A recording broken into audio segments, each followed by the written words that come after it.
Assalamualaikum warahmatullahi wabarakatuh. Kali ini kami akan mempresentasikan tentang bioteknologi lingkungan.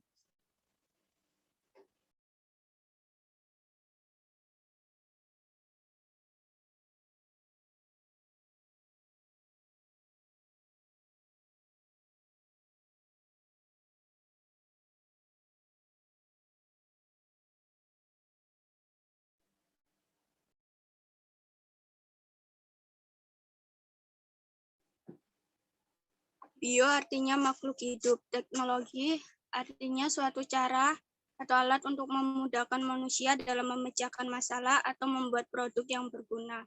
Bioteknologi berarti penggunaan organisme atau bagian dari organisme atau agen untuk membuat suatu produk atau jasa sehingga dapat mensejahterakan manusia. Contoh-contoh bioteknologi. Bioteknologi pangan, pertanian, peternakan, kesehatan, lingkungan, dan forensik. Kali ini kita akan menjelaskan tentang bioteknologi lingkungan.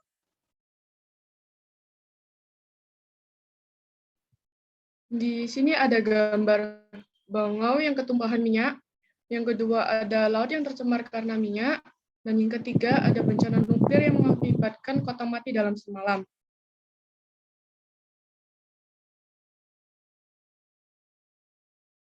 Diberlakukannya penggunaan bioteknik lingkungan ini adalah untuk menanggulangi kejadian-kejadian yang menyebabkan kerusakan lingkungan. Contohnya, tumpahan minyak kapal di laut. Tumpahan minyak di laut kerap terjadi di beberapa wilayah, salah satunya pada tanggal 2 Januari 2015, tabrakan lambung kapal tanker di perairan perbatasan Singapura dan Indonesia. Pada tanggal 3 Januari 2017, sedikitnya 300 ton minyak tumpah setelah 2 tanker bertabrakan di perbatasan Singapura, Malaysia. Pada tanggal 12 Juli 2019, tragedi lingkungan laut tercemar kebocoran kilang minyak Pertamina kembali terjadi di Karawang, Jawa Barat. Dampak kebocoran terjadi di Karawang meluas sampai Bekasi, bahkan sudah ke Kepulauan Seribu. Dan yang terakhir ada Balikpapan. Balikpapan mengalami kejadian ini sebanyak 2 kali, yang terjadi pada tanggal 31 Maret 2018 dan 8 Maret 2020.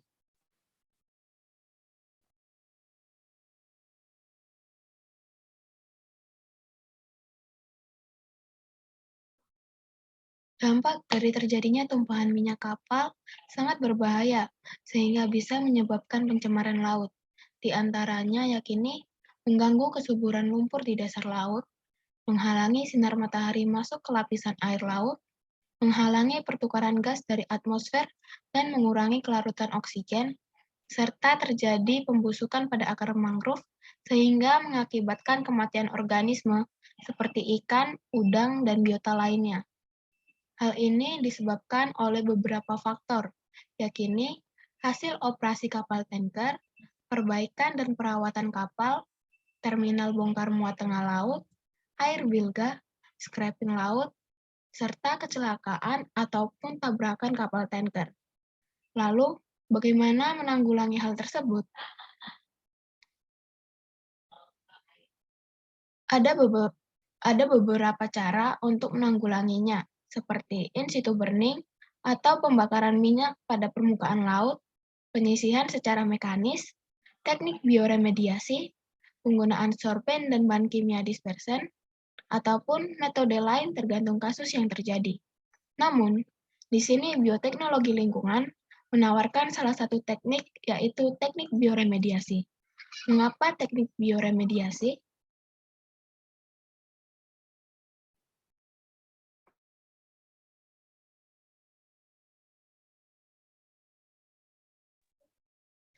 Apa itu bioremediasi?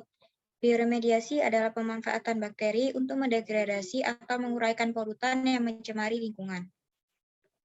Salah satu fungsi bioremediasi adalah untuk membersihkan tumpahan minyak.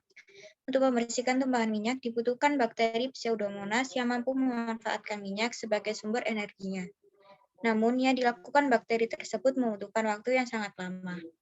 Sehingga, untuk mempercepat proses tersebut, para ilmuwan menambahkan formula yang mengandung senyawa kalium fosfat dan urea yang akan menambah nutrisi bagi bakteri.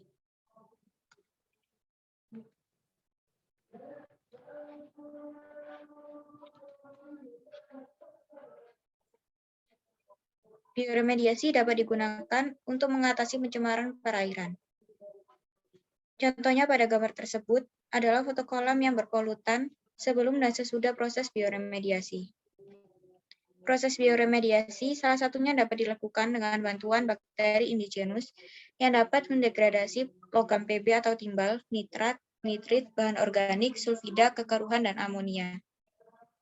Contoh lainnya adalah Bacillus pseudomonas dan Escherichia yang dapat mendegradasi pencemaran organik, nitrogen, fosfat, maupun kontrol pertumbuhan alga.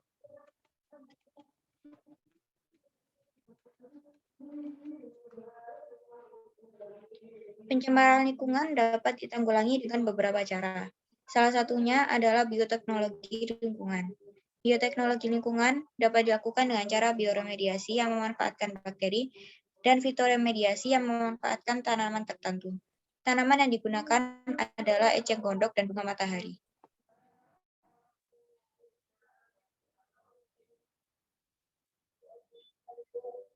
Teknik fitoremediasi pernah diterapkan di kota Chernobyl dengan menanam tanaman tertentu dengan tujuan untuk memulihkan kota ini dari bencana nuklir Chernobyl pada tanggal 25 April 1986 lalu.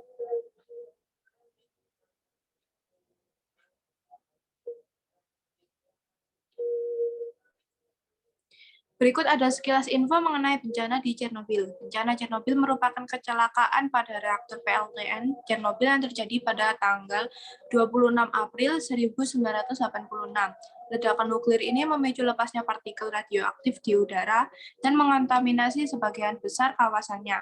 Kontaminasi tersebut meliputi ekosistem lingkungan, baik air, tanah, serta udara, sehingga kota ini tidak dapat dihuni oleh makhluk hidup. Oleh karena itu, Chernobyl dikenal dengan nama kota mati.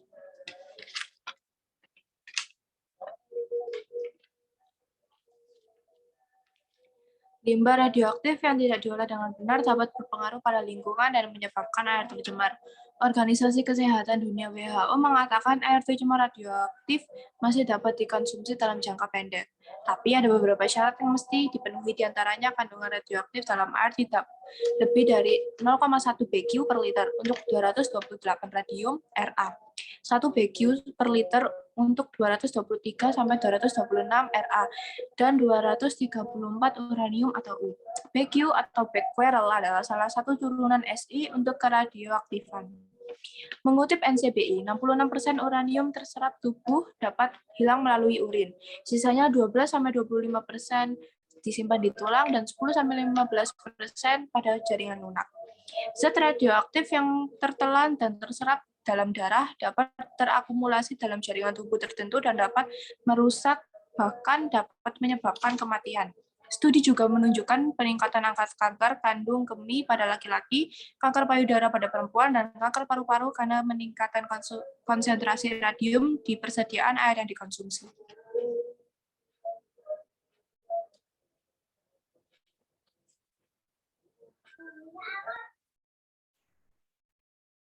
Salah satu tanaman yang dapat digunakan fitoremediasi adalah bunga matahari. Penanaman bunga matahari di atas rakit mengambang terbukti mampu mengurangi dampak radiasi di perairan hingga 95%. Hal ini dikarenakan struktur akar yang lebat dan kuat sehingga mampu mengekstrak logam-logam berat seperti arsen dan timah.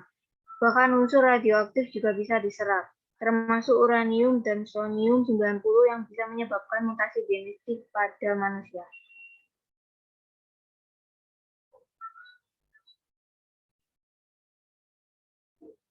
Selain bunga matahari, eceng gondok juga dapat digunakan fitoremediasi. Eceng gondok memiliki manfaat menyerap logam seperti tembaga dan timbal dari limbah industri dan limbah tempat tinggal, dan menjernihkan air yang tercemar. Pemprov DKI pernah menggunakan eceng gondok untuk membersihkan sungai. Di gambar ditunjukkan di situ terdapat sekap untuk mengendalikan perkembangan eceng gondok. Karena eceng gondok berkembang biak dengan cepat, ketika di tempat hidupnya banyak polutan yang akan diserap, ia bisa hidup cepat dan berkembang biak sehingga perlu dikendalikan di perairan dan bermanfaat dalam mengolah limbah yang pada akhirnya menjaga kelestarian lingkungan dengan baik.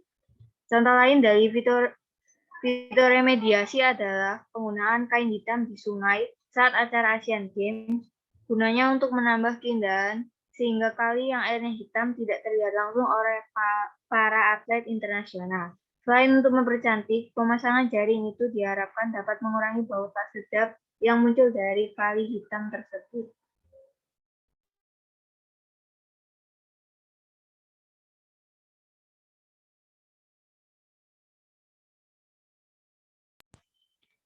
Selain enceng gondok, ada juga lidah mertua atau Sansevieria laurenti yang mampu menyerap racun monoksida, sisa pembuangan kendaraan, nikotin dari asap rokok, bahkan radiasi nuklir. Oleh karena itu, sering digunakan sebagai indoor plant karena kemampuan menangkal radikal bebas yang disebabkan asap rokok dan radiasi barang elektronik dengan baik. Menurut riset ruangan seluas 100 meter persegi, cukup diletakkan 5 helai daun lidah mertua agar ruangan bebas polutan. Semua jenis anthurium, contohnya Anthurium andraenum. Tanaman hias indoor yang bunganya mekar cantik dan eksotis. Fungsinya sangat mengagumkan sebagai remediasi udara. Polutan yang diserap adalah amonia dan aseton. Sirih Belanda atau Scindapus aureus menyerap nikotin yang berasal dari asap rokok dan menurut penelitian para ahli daun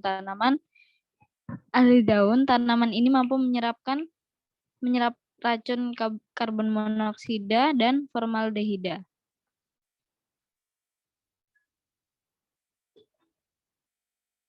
Kesimpulannya adalah pencemaran bioteknologi lingkungan dapat menyebabkan bahayanya makhluk hidup di dalam air maupun tanaman. Maka dari itu, kita sebagai manusia sebaiknya sadar dengan perilaku yang tidak baik tersebut. Sekian dari kami, kelompok bioteknologi lingkungan. Mohon maaf bila ada kesalahan kata. Wassalamualaikum warahmatullahi wabarakatuh.